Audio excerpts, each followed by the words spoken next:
Hello friends, आपका स्वागत है आपके अपने चैनल काची किचन फ्लेवर्स में। तो चलिए आज का वीडियो शुरू करते हैं। आज हम बनाएंगे त्रिफला चूर्ण, जो एक आयुर्वेदिक औषधि है। इसके कई फ़ायदे होते हैं।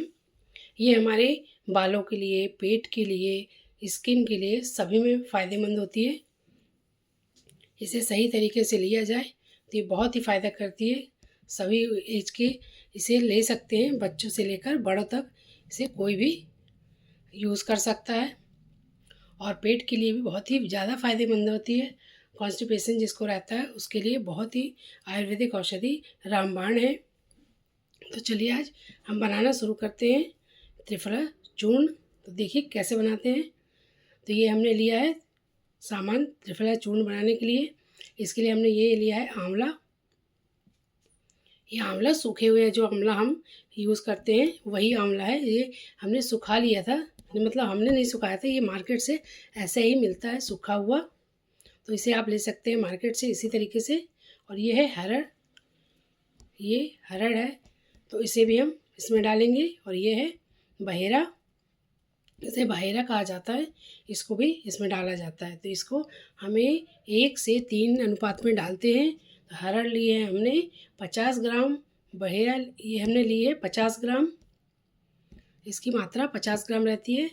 और ये है बहेरा, तो इसे हमने 100 ग्राम लिया है। तो ये हरड़ का दुगना रहता है। अब इसका दुगना हम आंवला ले लेंगे। तो ये हमने 200 ग्राम लिया है।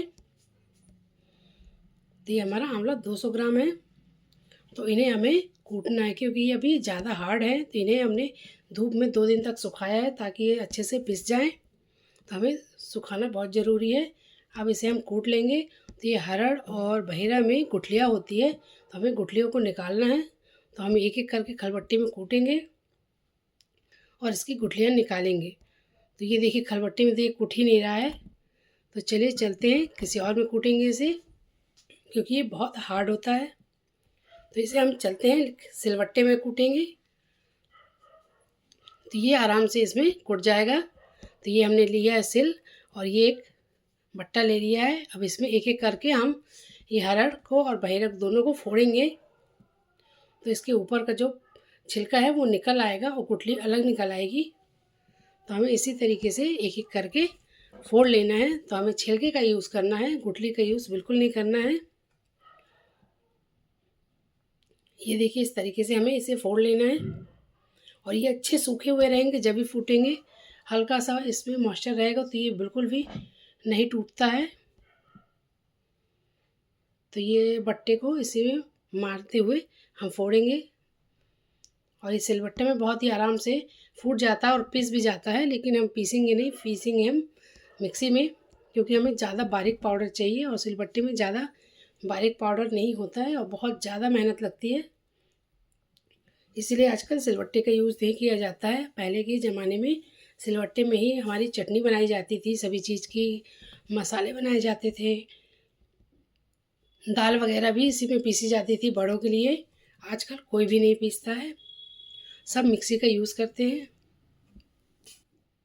तो हमें इसी तरीके से पूरे हरड़ को फोड़ लेना है और गुठलियों को अलग कर लेना है। ये देखिए हमने पूरे हरड़ को फोड़ लिया है। अब इसके छिलके जो भी हैं जो है बहुत बड़े बड़े हैं, तो इन्हें भी हम थोड़ा थोड़ा फोड़ लेंगे ताकि ये छोटे छोटे हो जाए और मिक्सी में पीस जाएं। क्योंकि मिक्सी में पीसेंगे ना ज़्यादा बड़े बड़े तो हमारी मिक्सी के जो ब्लेड है ना वो टूट जाएंगे। इसलिए हमें इसे छोटे छोटे कर लिया है और इसे हम रख लेते हैं प्लेट में। तो हमारा हरड़ हमारी तोड़ लिया हमने इसे और इनकी गुठलियों को अलग कर दिया है। तो इसे हम उठा लेते हैं सिलबट्टे से। अब हम बहेड़ा को भी इसी तरीके से हमें फोड़ना है।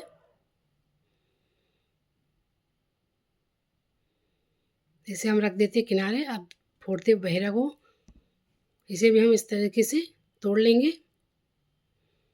टूट जाता है, हल्की सी मेहनत तो लगती है लेकिन टूट जाता है इसमें। और खलबट्टा में तो बिल्कुल भी नहीं टूटता है। इसके पत्थर क्या है ज़्यादा मजबूत होते हैं और हमारे जो खलबट्टे के पत्थर हैं वो मजबूत नहीं होते हैं, वो ग्रेनाइट के बने होते हैं तो कमज़ोर होते हैं। ज़्यादा अगर प्रेशर से तोड़ोगे ना तो खलबट्टा ही टूट जाएगा, लेकिन ये हरड़ बहेरा नहीं टूटेगा। तो हमें इसे सिलबट्टे में ही तोड़ना है। तो ये देखिए इस तरीके से हमें तोड़ लेना है और इसके छिलके को निकाल लेना है। गुठलियों का कोई यूज़ नहीं होता है, तो हमने गुठलियों को अलग कर देना है। और पिसती भी नहीं है, बहुत ज़्यादा हार्ड होती है, छिलके से भी बहुत ज़्यादा हार्ड होती है, तो हमारी मिक्सी में बिल्कुल भी नहीं पिसती है गुठली। तो ये देखिए हम ये बहेड़ा को अच्छे से फोड़ लें, इस तरीके से गुठलियों को निकाल देंगे तो गुठलियाँ बिल्कुल हमारी ये सैगी निकल आएंगी। और इसके बीच में ना एक निकलता है मूंगफली जैसे, अगर गुठलियाँ फूट जाती है ना तो मूंगफली जैसे निकलता है, तो वो बहुत ही खाने में टेस्टी लगता है। तो आप गुठलियों को भी ना फेंकें। छिलके का यूज़ हम त्रिफला चूर्ण बनाने में कर लेंगे और गुठलियों को फोड़ करके हम अपनी इसकी मूंगफली पर निकाल लेंगे, जो बहुत ही टेस्टी लगती है खाने में। और गुठलियों को भी अच्छे से ही फोड़ेंगे। ये देखिए हमने फोड़ा है, तो गुठलियों को अच्छे से फोड़ेंगे ताकि ये सैगे निकल आए, नहीं तो टूट जाएंगे तो निकालने में बहुत दिक्कत होती है। और बहुत ही ज़्यादा टेस्टी लगती है। आप ये गुठलियों के अंदर का जो खा के देखेंगे ना, बहुत ही अच्छी लगती है, बादाम जैसे या चाहिए मूंगफली जैसे, इस तरीके से उसका टेस्ट आता है। ये देखिए हमने निकाला है और इसकी गुठलियों को फोड़ फोड़ कर भी निकाल कर दे दिया है, बच्चों ने खा लिया है। ये देखिए मूंगफली जैसे दिख रही है। तो हमने सभी बहेड़ा को भी तोड़ लिया है। अब इसे अभी इसके छिलके को भी छोटे छोटे पीसेस में कर लेंगे ताकि मिक्सी में पिस जाए। और सिलबट्टे में बहुत ही आराम से कुट जा रही है। ये देखिए हमने इससे भी उठा लिया है एक प्लेट में। तो पूरा हमने बहेड़ा हर्रा दोनों को कूट लिया है। अब चलते हैं हम किचन में और इसे हम पीसेंगे मिक्सी में। तो हम ले लेंगे ये ग्राइंडिंग जार और इसमें डाल देंगे बहेड़ा के जो हमने कूटा है उसे, और हरड़ को भी डाल देंगे और आंवला को भी इसी में डाल देंगे। तो आंवला को हमने नहीं फोड़ा है क्योंकि मार्केट में फूटा हुआ मिलता है, इसकी कलियां अलग अलग रहती है मिलती है। कलियां हल्की बड़ी बड़ी है लेकिन फिर भी ये पिस जाती है, इसमें गुठलियाँ नहीं है आंवले में, ऐसा ही ये मार्केट में मिलता है बिना गुठलियों का। तो इसे हम पीस लेते हैं और इसे हमें रुक रुक कर पीसना है, नहीं तो ये मिक्सी भी ज़्यादा गर्म हो जाएगी और पीसने में थोड़ा टाइम लगता है। और इसे मिक्स पीसने के बाद थोड़ा देर बाद इसे 10 मिनट बाद खोलेंगे इसके ढक्कन को, क्योंकि इसका जो धुआं है ना बारीक बारीक पूरे घर में हो जाता है पाउडर का। तो इसे हमें रुक कर खोलना है ढक्कन। ये देखिए एक बार हमने पीस लिया है। अभी लेंगे एक छन्नी और छन्नी में छान लेंगे, तो इसका मोटा मोटा पार्ट छन्नी में रह जाएगा और बारीक पार्ट हम छान लेंगे, प्लेट में आ जाएगा। अब ये जो मोटा पार्ट बचा है ना, इसे हमें फिर से पीसना है। तो हमें ये पाउडर को 2 से 3 बार तक पीसना पड़ता है, तभी ये अच्छे से पिसता है। देखिए हमारा बारीक पाउडर तैयार हो गया है। त्रिफला चूर्ण हमारा असली वाला जो मार्केट में मिलावटी मिलता है ना, वो फ़ायदा नहीं करता है ज़्यादा। तो हम इसे घर में बनाकर अपने शुद्ध तरीके से बनाकर यूज़ कर सकते हैं। तो ये देखिए हमने मोटा वाला पार्ट डाल दिया है जार में फिर से, और इसे हमें फिर से पीसना है।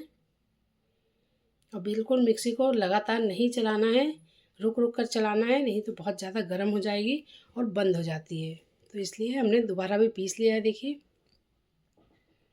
ये हमारा पाउडर अच्छा बारीक बना है। अब इसे भी छान लेंगे। बारीक बना है फिर भी थोड़ा बहुत इसमें अभी भी बच जाएगा, इसे हमें फिर पीसना पड़ेगा दोबारा। तो ये देखिए हमने छान लिया फिर से। अब इसे हम फिर से डालेंगे मिक्सी के जार में और इसे फिर पीसेंगे। तो हम इसे फिर पीस लेंगे और इसे में छान लेंगे फिर से।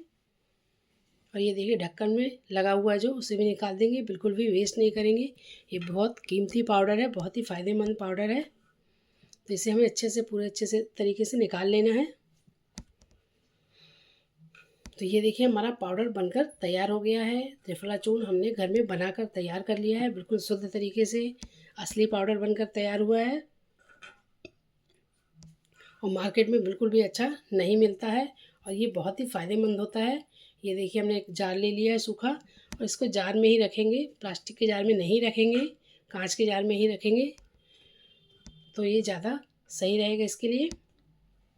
और ये हमारे बालों के लिए बहुत अच्छा होता है, जिसके बाल झड़ रहे हैं या बाल असमय सफ़ेद हो रहे हैं तो इसे हम यूज़ कर सकते हैं। तो बहुत ही समस्या इससे हल हो जाती है बालों की, जिससे डैंड्रफ हो रहे हैं तो इसका लेप भी हम लगा सकते हैं। तो इसे हम पानी में भिगाकर इसका लेप बालों में लगा सकते हैं और फिर धो लें। नहाने से 1 घंटा पहले लगा करके, तो ये हमारी समस्या हल हो जाएगी।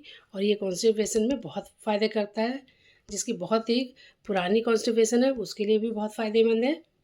तो आप इसे गर्म पानी में 1 चम्मच खा सकते हैं। गर्म पानी में डालकर रख दें शाम को और फिर सुबह इसे खाली पेट खाएं, तो ये भी फ़ायदेमंद है पेट के लिए भी। इसमें विटामिन सी है, आंवला है, तो ये बहुत ही फ़ायदेमंद है। और इसे हरड़, बहेरा और आंवला को अगर आप अलग अलग यूज़ करेंगे तो ये उतना फ़ायदा नहीं करता है। इसे मिक्स करके ही यूज़ करना है, तीनों को मिला लेंगे तभी ये फ़ायदेमंद होती है। ये वात, पित्त, कफ तीनों में फ़ायदा करती है।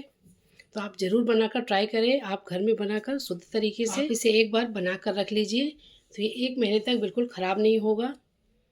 और ख़राब तो बिल्कुल नहीं होता, लेकिन जो इसके फ़ायदे हैं ना वो 1 महीने तक ज़्यादा रहते हैं, इसके बाद कम हो जाते हैं। इसलिए हमें ताज़ा ताज़ा बनाकर यूज़ करना चाहिए। तो आप एक बार ज़रूर इस तरीके का पाउडर बनाकर रख लीजिए और छोटे से बड़े तक इसे कोई भी खा सकता है। तो ज़रूर यूज़ कीजिए और कमेंट करके बताइए कि कैसा लगा हमारा वीडियो। अगर अच्छा लगा हो तो लाइक कीजिए, शेयर कीजिए, कमेंट कीजिए और अगर चैनल में नए हैं तो सब्सक्राइब करना बिल्कुल ना भूलिए। बेल आइकन ज़रूर प्रेस कीजिएगा। आज के लिए बस इतना ही। अगले वीडियो में फिर मिलेंगे। Thank you for watching.